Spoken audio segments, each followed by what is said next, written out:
teman-teman, kali ini Mimin mau sharing tentang salah satu hal yang Mimin dan Miswa lakukan dalam financial management kita. Kenapa Mimin kasih judul tips anti miskin?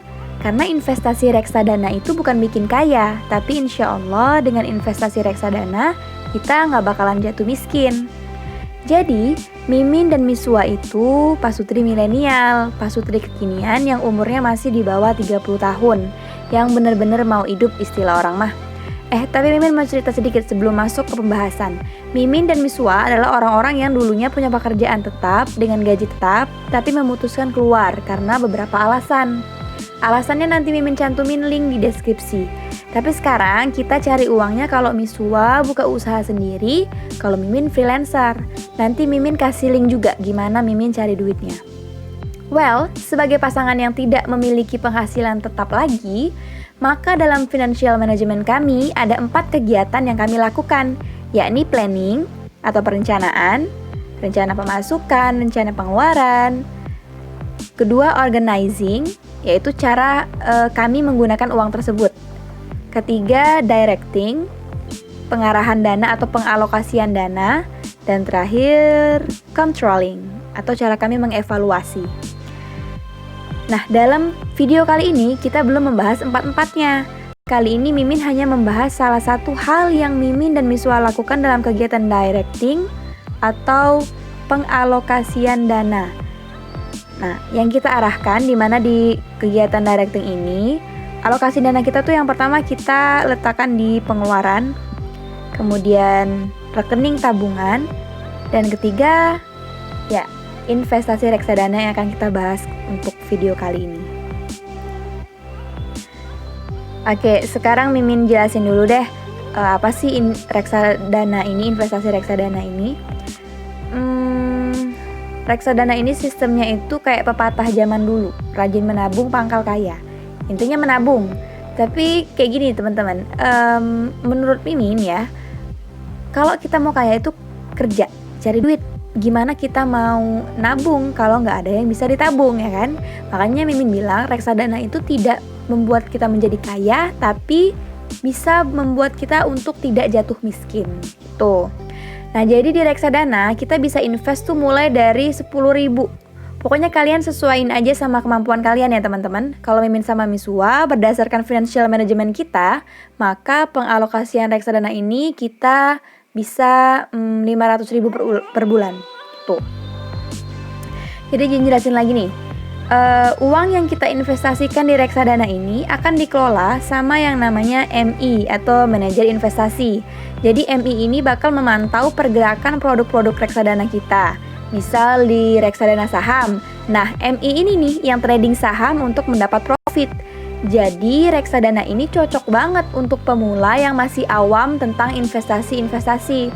Cocok juga bagi orang-orang yang sibuk, yang nggak punya waktu untuk nempatin investasi sini, di sana, dan lain-lain. Nah, uang yang dikelola sama MI tadi, itu nggak dipegang sama MI tersebut. Uang itu kita setorkan atau disimpan di bank kustodian. Bank kustodian itu adalah pihak yang berwenang untuk menyimpan modal reksadana dari para investor. Bank kustodian juga memiliki hak untuk mengawasi aktivitas MI.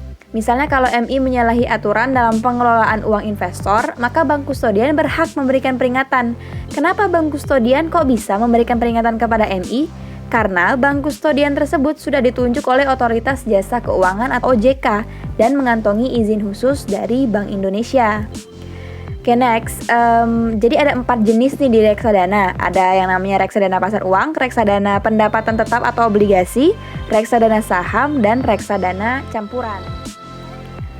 Well, langsung aja ya Mimin tunjukin reksadana Mimin di salah satu platform online yang nggak bisa Mimin kasih tahu apa, kecuali udah disponsori nantinya.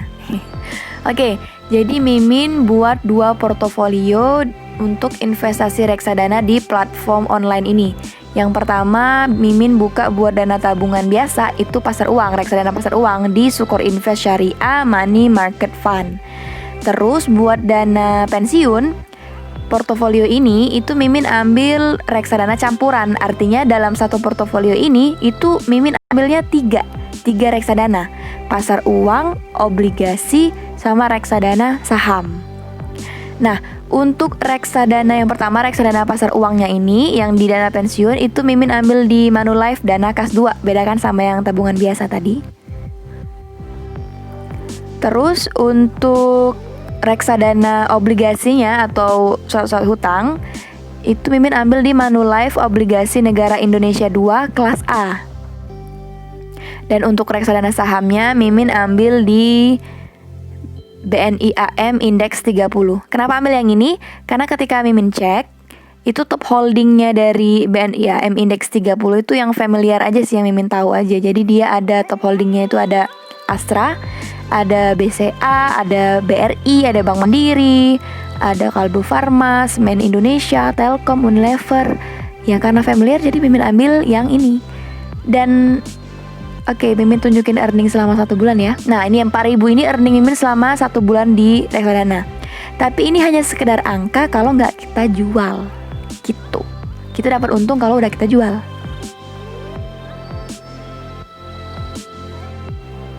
Jadi teman-teman, sebelum memulai investasi reksadana, kalian harus menentukan dulu tujuan investasi kalian. Kalau tujuan investasi kalian itu untuk jangka panjang, teman-teman bisa ambil investasi reksadana di saham, reksadana obligasi, dan reksadana campuran.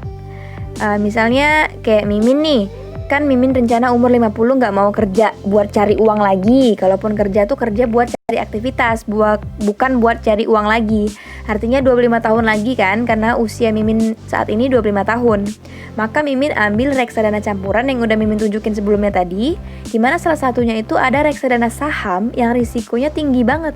Fluktuatif harganya tuh kenceng banget. Jadi di reksadana campuran itu hanya waktu yang bisa menghilangkan segala kerugian. Tapi kalau teman-teman tujuannya itu untuk jangka pendek, maka teman-teman bisa ambil reksadana pasar uang. Karena reksadana pasar uang itu risikonya kecil, tapi ya gitu, expected return-nya juga kecil. Gitu. Teman-teman kayaknya itu aja yang bisa Mimin share tentang investasi reksadana yang bisa bikin gak miskin. Silahkan komen untuk tanya-tanya masalah ini. Insya Allah Mimin akan jawab semampunya Mimin. Next video bakal sharing tentang keempat kegiatan dalam financial management Mimin dan Miswa. Semoga terinspirasi dan salam cuan!